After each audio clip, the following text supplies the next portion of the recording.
काल का एक्सपेरिमेंट। किस परेशानी में फंसा है काल? कैसे पूरा हुआ काल का एक्सपेरिमेंट? क्यों उदास हुआ कृष्णा?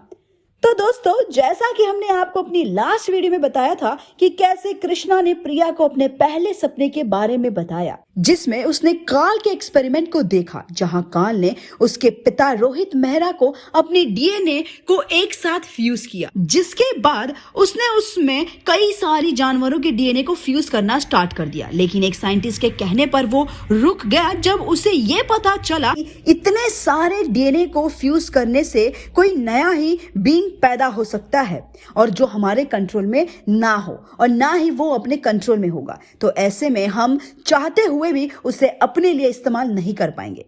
अब यहाँ कृष्णा का सपना टूट जाता है और उसकी ये बात अधूरी रह जाती है कि इसके बाद कैसे काल ने अपना एक्सपेरिमेंट पूरा किया। लेकिन प्रिया के पूछने पर कृष्णा कहता है, शुरुआत में मैंने भी यही सोचा था प्रिया कि शायद काल कभी सक्सेस हुआ ही नहीं, लेकिन कुछ दिन बाद मुझे फिर एक सपना आया जहां मुझे ये दिखा कि काल अपने साइंटिस्ट के साथ एक दूसरी लैब में काम कर रहा है, जहां पापा भी मौजूद है, और वो उनकी मदद से ही एक ऐसी टेक बिल्डअप कर रहा है जिसे वो पैदा होने वाले बच्चे में डाल सके, जिसे वो हमेशा उनके कंट्रोल में रहे।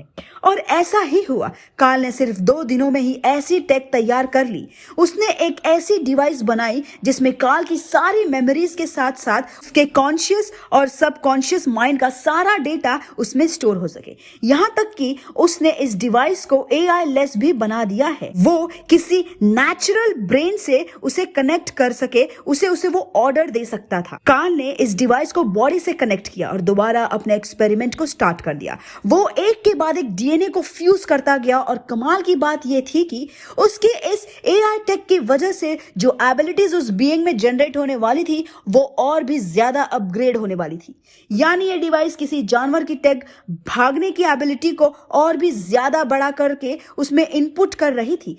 काल ने 13 घंटे तक इस एक्सपेरिमेंट पर लगातार काम किया और न जाने कितने स्पीशीज का डीएनए इसमें फ्यूज कर दिया। लेकिन ये बॉडी इतनी ज्यादा ओवरफ्यूज्ड हो चुकी थी कि इसके फाइनल प्रोडक्ट जनरेशन में काफी लंबा समय लगने वाला था, एक नॉर्मल बच्चे की बर्थ से भी ज्यादा समय। लेकिन फिर भी काल ने हार नहीं मानी और इस बॉडी को हाईली सिक्योर्ड चेंबर में ट्रांसफर कर दिया, जहां कुछ लिमिटेड साइंटिस्ट हमेशा इसके संग मौजूद रहते और इसे देखते रहते। पापा ने यह पूरा एक्सपेरिमेंट अपनी आंखों से देखा और वो जानते थे कि आने वाले टाइम में मुझे किस चीज से टकराना पड़ेगा, और इसलिए उन्होंने मुझे जिंदा करने के लिए अपनी कुर्बानी दे दी। ये कहते ही कृष्णा रोने लगता है। प्रिया उसके कंधे पर हाथ रखती है और उससे कहती है, हो सकता है पापा इसलिए आज भी तुम्हारा साथ दे रहे हैं, हो सकता है वो इसलिए तुम्हारे पास है और उन्हें पता था कि शायद कृष या उसका बेटा ही इस राक्षस से लड़ने के काबिल होगा, शायद इसलिए उन्होंने ये कदम उठाया। अब फिलहाल यहाँ कृष्णा का दूसरा सपना खत्म हो जाता है, लेकिन अभी भी प्रिया और आपके कई ऐसे राज जानने बाकी है जो सिर्फ कृष्णा को पता है, और बहुत जल्द ही हम इन सभी राज से पर्दा उठाएंगे। बस थोड़ा सा वेट कीजिए, मिलेंगे आपसे अगली वीडियो में।